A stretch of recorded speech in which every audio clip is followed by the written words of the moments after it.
संदीप ने अपनी माँ के कहने पर गांव में शादी कर ली थी। लड़की का नाम था सुनीता। माँ का कहना था एकदम मॉडर्न बहू नहीं होनी चाहिए, लेकिन उन्हें नहीं पता था कि गांव से आने वाली बहू सुंदर सुशील तो होगी और उसको गांव से बाहर भी निकाल लाएंगे, लेकिन उसके अंदर का गांव कैसे बाहर निकलेगा। शादी के कुछ दिन बाद, माँ टिफिन तो देना जरा। बेटा अब तो स्कूल नहीं ऑफिस जाता है, माँ से नहीं अपनी बीवी से टिफिन मांगा कर। ओके माँ। सुनीता टिफिन ले आओ। लो टिफिन, इसके अंदर पिस्ता डाल दिया है। पिस्ता? पिस्ता क्यों? सास जी ने बोला था ना कि आपको पिस्ता बहुत पसंद है। ओहो, मैंने पिस्ता नहीं पास्ता बोला था, पास्ता। पास्ता? कहीं होता है पास्ता? अरे बेटी तू रहने दे, मैं बना दूंगी। अच्छा किया कि पाव भाजी बनाने का नहीं बोला, वरना किसी के पाव बना देती है। सुनीता को बुरा लगता है, लेकिन उसकी नादान हरकतें कम नहीं होती। ऐसे ही एक दिन, अरे तुमने ये क्या लगाया है? अरे आप वो फूस फूस करके लगाते हैं ना, वही। डियो? का दियो? किसको दियो?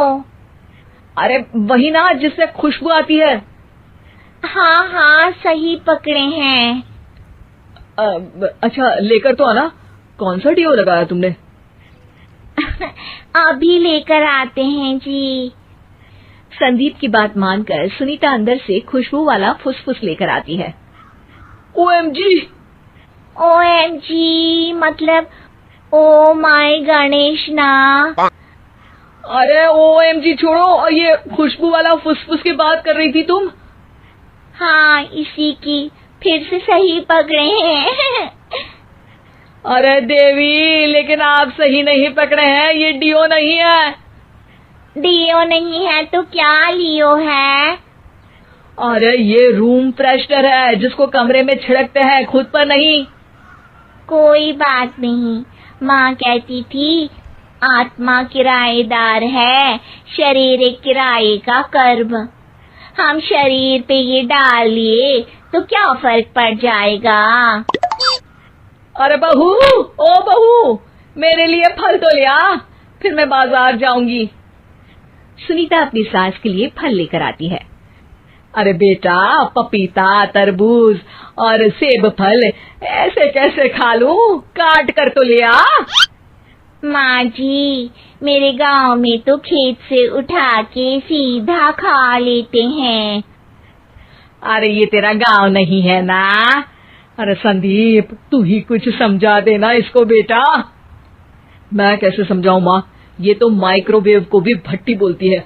कल मैंने बोला हाय कैसी हो, तो बोलती है किसी को हाय नहीं लगानी चाहिए। अरे सुनीता, तेरा क्या होगा? अभी तो कैसे बताऊं माँ जी, अभी हम कुछ करेंगे फिर पता चलेगा क्या होगा, लड़का या लड़की। हे भगवान, कहाँ से आ गई है? रामपुर से जी, आप ही तो लेकर आए थे मुझे। अरे मुझे माफ कर दो।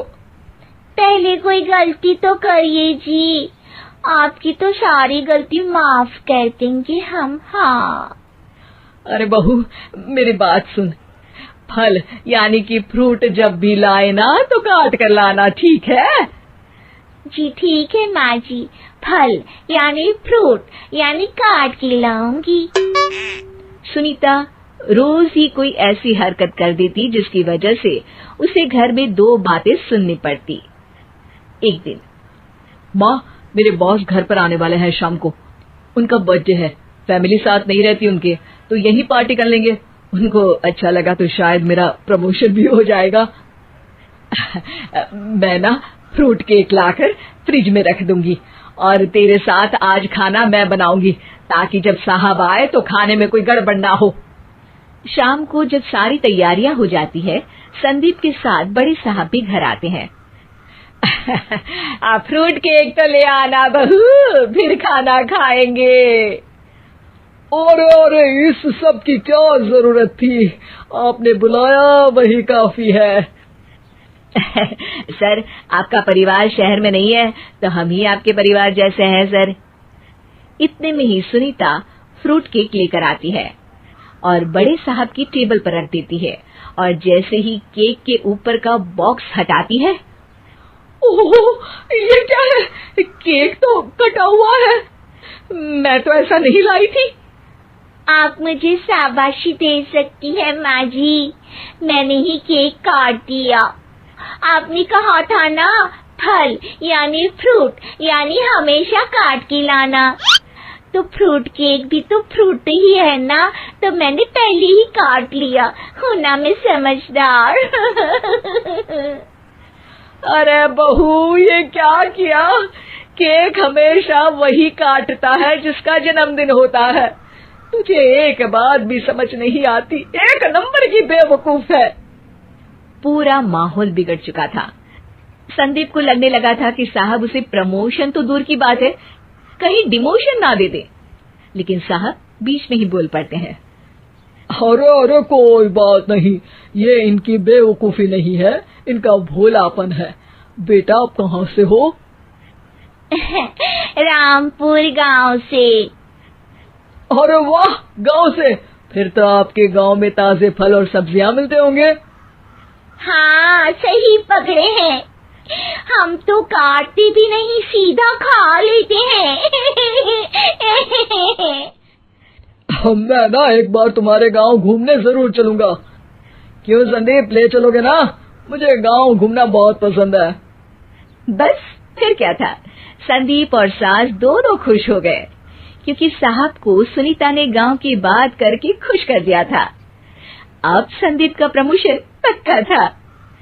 शिक्षा, कभी भी किसी भी गलती पर घबराना नहीं चाहिए। हो सकता है कि उस गलती की वजह से आगे बड़ा फायदा हो जाए।